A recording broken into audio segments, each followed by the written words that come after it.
By the end of this, many black people are going to hate me. They're going to hate me vehemently. I can't blame them. They've been lied to for so long that the truth is going to hurt more than it's going to help.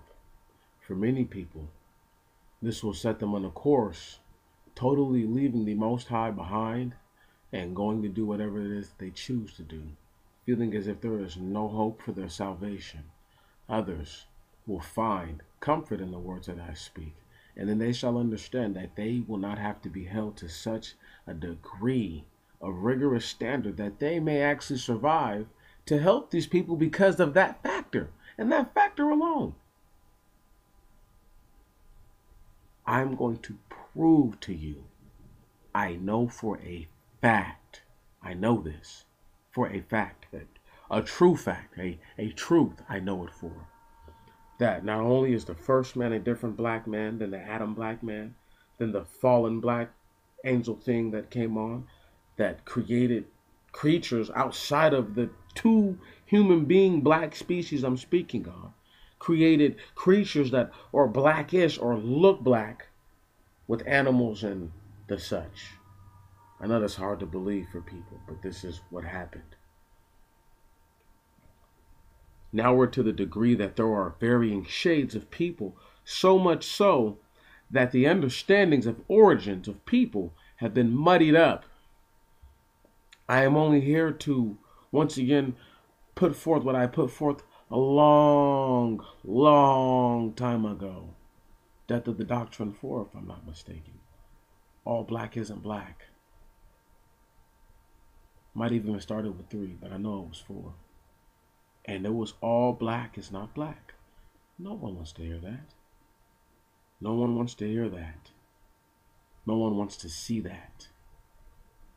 They don't want to be a part of that. Because then they have to admit that either they are one who lacks soul constitution, they are one whose father is fallen, or they are one who comes from a bloodline of people who had souls who were never intended to learn a damn thing. Not without a set appointed place and time, where in which they usurped by choosing to do so themselves. Now, with that said, you are going to want to say, well, everybody's from Africa and scientists can prove it. Let's say for a moment I went with that. Let's say, okay, we're going to dial back thousands of years and we're going to use the Bible as the barometer and not scientific carbon dating as our barometer. And then we're going to say something as such as Genesis chapter 10, verse 26. And to Eber were born 2 sons.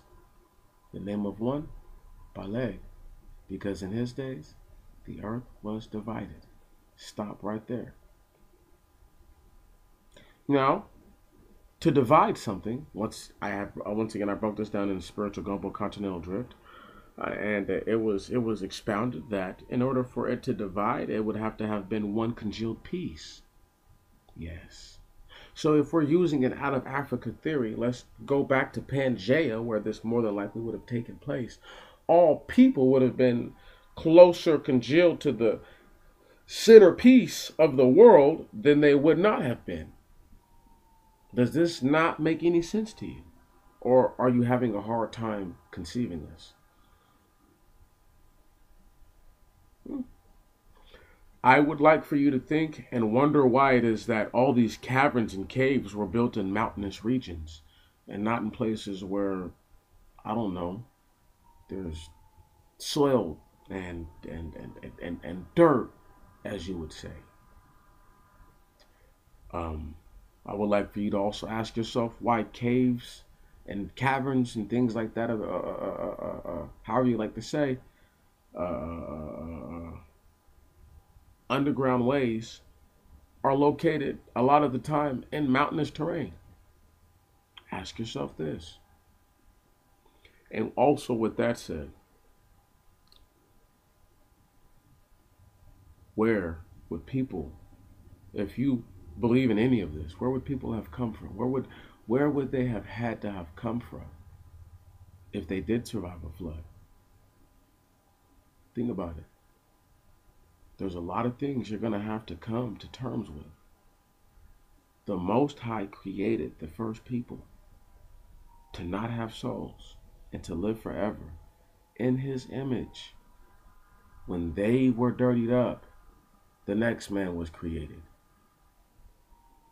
I'm starting to sort of come around to in His image. And also, this man was given a soul, so as not to be polluted in the same action in a way and sense that the first creation was.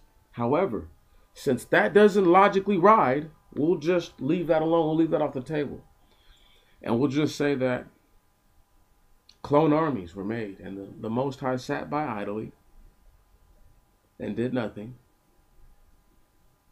and could say something about perfection, and you could argue that the earth was never perfect if there was a clone army of things that, I don't know, aren't Him, who are imposing themselves through the written text of understanding as being the Most High. Then you would have to ask yourself, well, did the Most High even create the planet? And are you even a creation of the Most High then?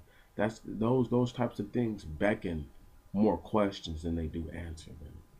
So, because I can question that frame of thought to the point to where in which you'd have to answer every single one of those questions, then I could just question your answers at any time I felt that they weren't adequate. So, and that's not to be subversive to your goal or to bring you down, but it's just to show you that unless you cover these things and actually speak to them and speak on them in a way that sounds more like, if I'm not sure that because this is what the scripture says, this is what it is, then based on what I understand, this is what I believe. And there may be more than one facet to this. With that said, that's not to cover yourself. That's to give room for learning. There is no room for learning if you make something absolute.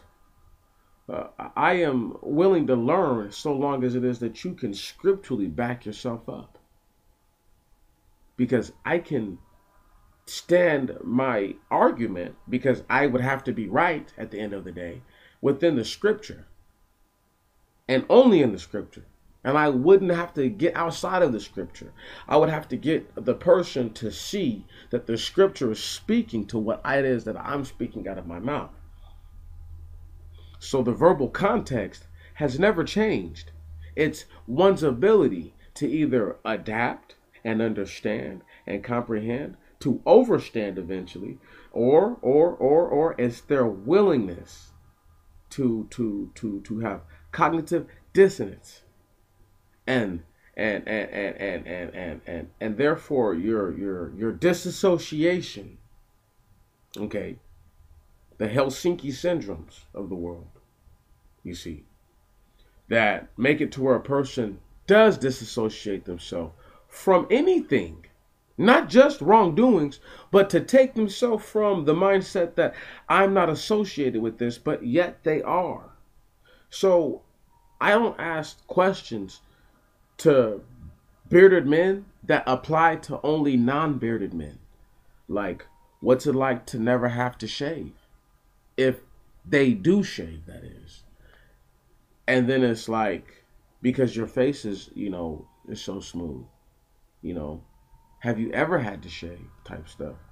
And then it's just like, people get sad or get angry with the notion, but it's like, they have to explain to you, why is it that they don't have a dominant genetic trait, a phenotype? They have to explain that. And if they're not willing to divulge that within their own history, that there may be people who come from the confines of the planet, it doesn't make them a bad person because of this. This is just part of their lineage. It's the ability to accept who you are. Once again, I'm saying this, black people are going to hate me by the time I'm done with these videos. They're going to hate me. There will be no stone unturned I will obliterate, destroy, destroy, and obliterate again all those that stand in the way of what is in the words of that book. I'm not afraid of whatever it is that somebody thinks that they have to say or that they're going to do. I'm not afraid. People threaten my life all the time. People attempt to do things to me all the time. It is a simple formality. Demons attack me, real ones, in my sleep all the time. It's okay. Do your worst. Because I'm going to come with the brass, the iron, the steel, the titanium, the vibranium, the lasers, the straight effing lasers. Right out of my backpack type shit. Because if anybody thinks that I'm just going to sit by idly and continue to allow my people to call themselves heathens or to allow heathens to associate themselves with my people, at best, they are. If it is you who I'm talking to, you are the stranger at best, sojourner at best, proselyte at best. If I'm not an Israelite, that's all I am at best. And that goes for anybody else. That's what they are at best. Anything else, they're a heathen. And I don't care how you feel about it. So, get ready.